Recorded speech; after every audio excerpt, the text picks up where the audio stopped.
Hai teman-teman, nama saya adalah Brenna. Untuk waktu yang lama, saya memiliki hubungan yang baik dengan ayah saya. Sampai saya mengungkapkan kebenaran yang mengejutkan, yang mengubah hidup kami selamanya. Selalu hanya ayah dan saya di kehidupan kami. Ibu saya Flora meninggal ketika saya masih kanak-kanak dan ayah saya tidak pernah berbicara tentang dirinya. Untuk sebagian besar hidup saya, itu bukanlah sebuah masalah besar. Ayah saya sama seperti seorang ayah lainnya, dan meskipun saya sedih tidak mempunyai sosok ibu ketika tumbuh besar, saya masih merasa hidup seperti orang lain. Tetapi ketika saya di sekolah menengah, segalanya mulai berubah. Anehnya, semua hal ini dimulai dengan kaos tank top. Saya lari ke pintu rumah ke sekolah suatu pagi, dan ayah saya meraih tangan saya. Dia membentak, "Kemana kamu akan pergi berpakaian seperti itu?" Saya sangat bingung. Selama beberapa tahun, kaos tank top itu telah menjadi baju favorit saya. Selain itu, saat itu suhu 90 derajat di luar. Tidak seperti semua tubuh saya ditampilkan. Saya berkata kepadanya, tidak ada yang tidak pantas tentang baju saya, dan dia mulai mengomeli saya. Dia bertanya bagaimana saya bisa hidup dengan sangat memalukan, tidak menghormati tubuh saya sendiri, dan mengecewakannya seperti ini, berpakaian seperti seorang gadis yang gampangan. Saya merasa kotor. Saya naik ke kamar untuk mengenakan kaos panjang. Untuk pertama kalinya di dalam hidup, saya merasa kotor melihat tubuh saya. Haruskah saya malu akan tubuh saya? Apakah saya terlihat seperti seorang gadis yang gampangan? Mengapa ayah saya mengatakan hal-hal buruk seperti itu? Ketika saya pulang ke rumah dari sekolah pada hari berikutnya, saya benar-benar terkejut. Seluruh isi dari lemari saya telah diambil. Tank top, rok, kemeja berpotongan rendah, dan gaun saya semuanya menghilang. Ayah saya telah membuang setengah dari isi lemari saya. Ketika saya mengkonfrontasinya tentang itu, dia mengatakan kepada saya tidak boleh merindukan pakaian itu. Jadi, saya mulai memakai hanya kaos yang ditinggalkannya di sana. Saya tidak bisa menahan perasaan kesal. Seolah-olah salah jika saya ingin menjadi diri sendiri dan berpakaian seperti teman sebaya. Tapi, hal itu barulah sebuah permulaan dari ayahku yang bertingkah aneh. Setiap kali saya mencoba berbicara tentang teman-teman saya, ayah saya akan mengakhiri pembicaraan. Dia akan meminta banyak informasi detail tentang mereka. Siapa mereka, apakah mereka bertindak aneh, mengapa saya bergaul dengan mereka, siapa orang tua mereka. Itu seperti sebuah interogasi resmi setiap kali saya membuka mulut. Saya berhenti berbicara tentang teman, tentang sekolah, tentang apapun. Itu mulai tampak sepertinya dia cemburu pada siapapun yang ada di dalam hidupku. Suatu Halloween, saya meminta untuk pergi dengan teman-teman saya seperti yang saya lakukan di setiap tahun. Itu tidak berjalan baik. Ayah saya mulai berteriak kepada saya. Dia bertanya mengapa saya tidak ingin menghabiskan waktu perayaan Halloween bersamanya. Apakah saya terlalu baik untuknya sekarang? Apakah yang saya lakukan di luar sana adalah sesuatu yang lebih penting daripada menghabiskan waktu bersamanya? Saya tidak tahu bagaimana seharusnya saya menjawab semua pertanyaan itu. Maksudku, dia adalah ayah saya. Saya mencintainya, tetapi saya masih seorang remaja. Saya ingin pergi keluar bersama dengan teman-teman dan tidak ada yang salah dengan itu.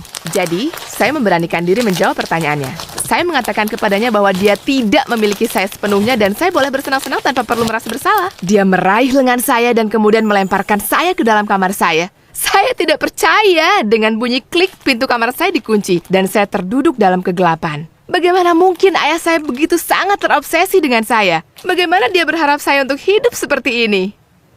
Dalam beberapa hari berikutnya, dia membuat saya menuliskan semua kata sandi semua akun saya. Dia menyuruh saya untuk memberikannya ponsel genggam milik saya di akhir setiap hari. Saya mulai memperhatikan bahwa semua anak laki-laki di akun sosial media saya telah diblokir, bahkan teman-teman yang saya miliki selama bertahun-tahun.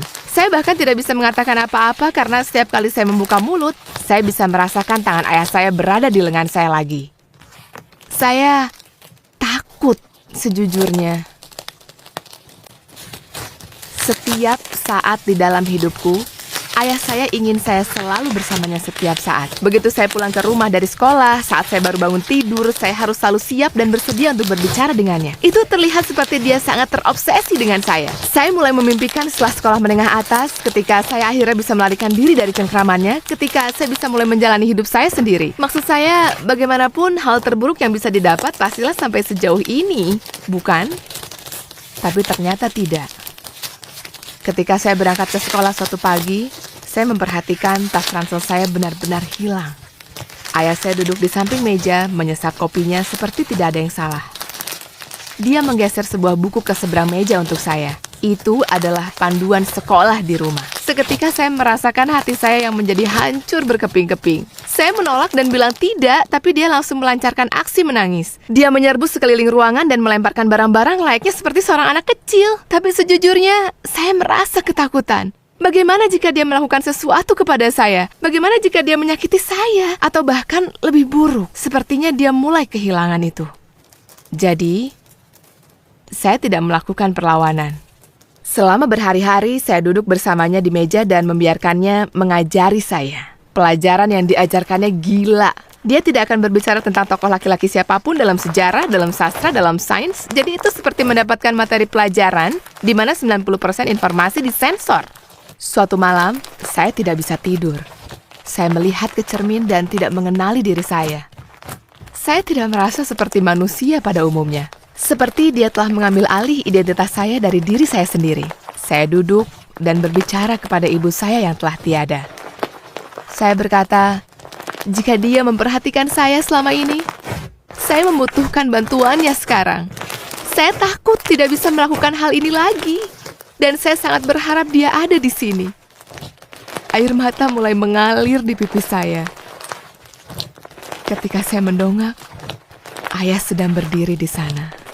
Saya merasa malu untuk sesaat dan kemudian merasa takut selanjutnya. Dalam sekejap, dia melemparkan sebuah buku ke arah kepala saya. Saya berlari ke lemari dan menguncinya dari dalam. Dia menggedor pintu lemari, berteriak kepada saya untuk jangan pernah berbicara lagi tentang wanita mengerikan yang telah meninggalkan kita. Ibuku, orang yang mengerikan. Dia meninggal karena penyakit kanker, bukan? Apakah dia benar-benar menyalahkannya karena meninggalkan kami karena dia meninggal? Atau adakah sesuatu yang tidak saya ketahui?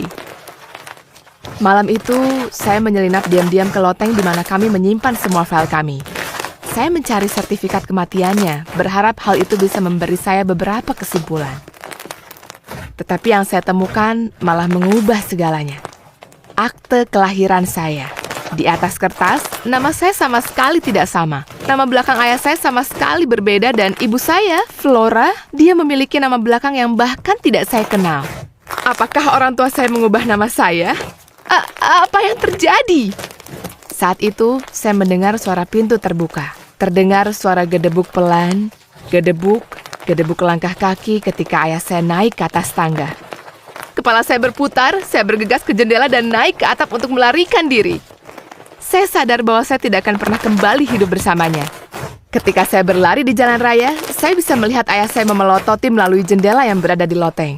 Saya segera pergi ke perpustakaan dan mencari nama ibu saya secara online. Jantungku berdegup kencang. Dia adalah seorang pengacara sukses yang tinggal di Arizona dan dia terlihat persis seperti saya. Saya memutar nomor kantornya. Telapak tanganku berkeringat, jantung saya berdegup kencang. Tetapi ketika saya mendengar suaranya, semua kecemasan yang saya rasakan menghilang.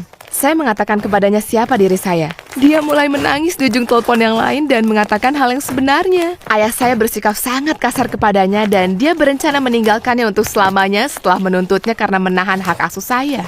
Dia panik dan menghilang bersama saya. Dia telah mengubah nama kami sehingga kami bisa bersembunyi. Ibu saya telah mencari keberadaan saya selama bertahun-tahun, tetapi dia tidak menemukan jejak saya sama sekali. Selama ini, saya adalah seorang anak yang dianggap hilang. Sepanjang waktu, ibuku belum tiada dan hidup. Dia membelikan saya sebuah tiket pesawat pada hari yang sama.